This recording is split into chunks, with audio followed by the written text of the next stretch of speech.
What's going on, guys? In this video, I want to talk about Trek to Yomi. This is the video playing in the background is just from the website. I recorded this earlier on my Twitch stream, but the music behind was so loud, so I had to redo this. I wanted to talk about what I thought about it and if it was a good game and what I didn't like about it, and that's pretty much about it. Just like a little review.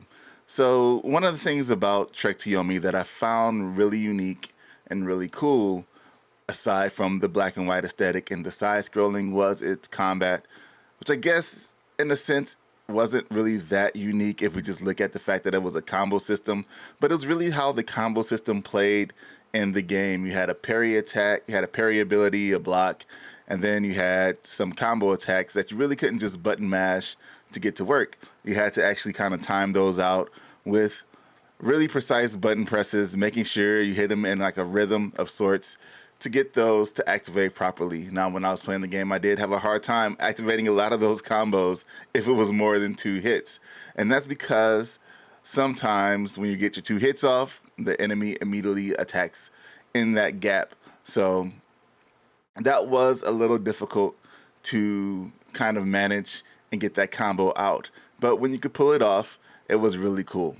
Another thing is the parry ability. The parry ability is really something that really saves you in this game, and eventually as you continue to play on, you'll be able to do a parry that kind of like puts you behind the enemy, or you know, you kind of swap places like do one of these things. It's pretty sweet.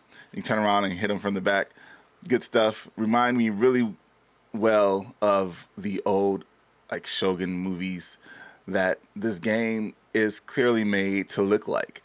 So if you've played a lot, if you've seen a lot of those movies, those old samurai movies and films, the black and white, the grainy texture, which you can turn on and off if you don't like the grainy in the game, is if you've seen those movies, you'll kind of understand this plot and how the plot goes. And that is something where it can be seen as a bad thing, but I don't think in this case it was, because it really helped the story get the feeling that they wanted it to have. If anything, one of the things I would not like the game to have is multiple endings. There are really, from my understanding, 4 endings in the game.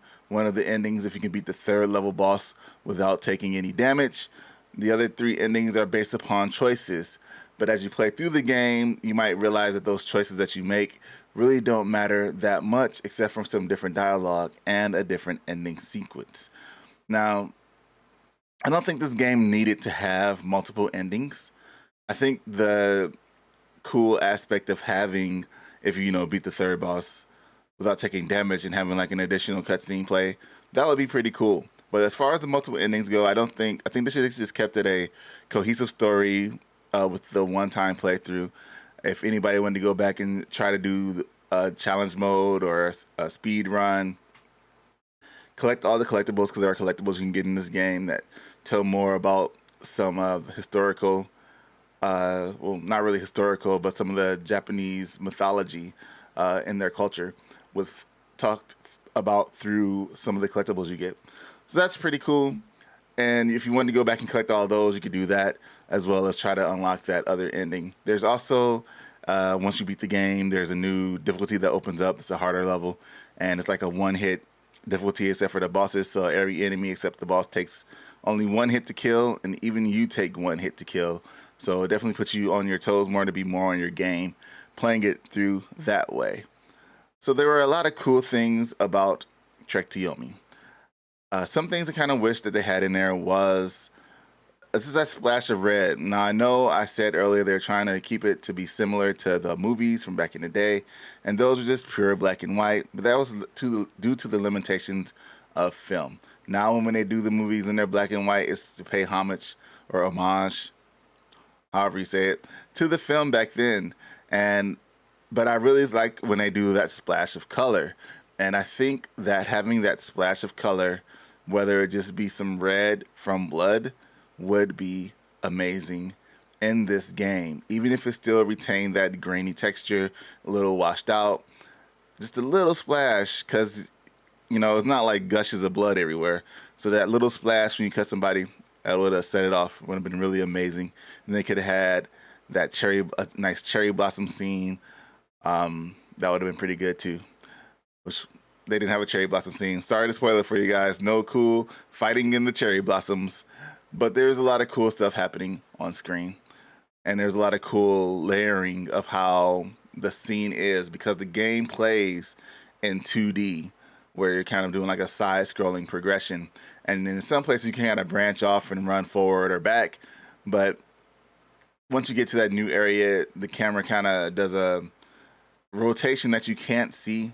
It does like a cut to the next scene, but you're still in the same area, and it's still side-scrolling. So that's pretty cool. I keep saying it's pretty cool. Just know that the game is pretty cool, I guess. So you're doing a side area stuff, side scrolling, and I liked it. So some of the things I didn't like about the game was, I guess there's not really a lot. Like I said, I wish I could have seen the blood happen. I don't like that when you start a new game that it takes you back through that tutorial mode that you start off in the beginning of the game. I understand that this part is telling you some of the story, but it's not, I don't think it's really needed. Like if you've already played the game, to go back through it again, just allow me to skip that part and get back into the gameplay. I skipped the prologue chapter. Well, maybe not the whole chapter because there are collectibles in that first chapter, but just that little area at the beginning, a little small training area they give you at the beginning. Skip that part and get to the part where I'm actually having control of the character. That would be pretty cool. So, Trek to Yomi, is it a game that you should play? I'm going to say, yeah. I mean, I did have an issue. I put it on TikTok and on Twitter where I just kept getting kicked and I got blocked in. So I went to attack the guy, and there's a part where they kick you away if you're like too close. Some of the enemies do, but an enemy was behind me, and he just kind of like walked up next to me and got behind me, and so he's behind me, and the other dude's just kicking me into this other dude, and this dude isn't moving, so I'm just getting kicked over and over again, like taking juggle combos, and I died. And so that wasn't fun. But I didn't see any bugs other than that weirdness that happened there.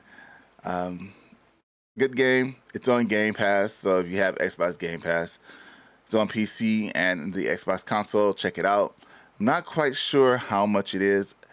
If it's more than $20, I would wait, but I would say it would make a good $20 game. Yeah, $20. Definitely check it out for sure. It's kind of weird that it says there is some gore. There's some executions that are hard to pull off. So like I said, the combo system is pretty difficult to really get in there because it's like a rhythm to it where you can't just mash. You got to be precise and thoughtful about the buttons that you're pressing to make sure you pull off these combos. And one of the combos stuns an enemy, and you can do an execution on them if you can get that combo off. But blood, I mean, I guess it is. It's not red, so... But anyways, guys, thanks for watching this video. Check out Trek to Yomi.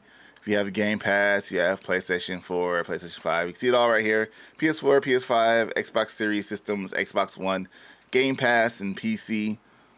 It's worth playing. It's not very long. It's probably about, 6-7 hours, maybe. Around there, 7 or 8 hours. Probably like 7 chapters. Each chapter you probably do in like an hour and a half, depending if you're trying to speed run or not. But yeah, not too bad. Pretty good.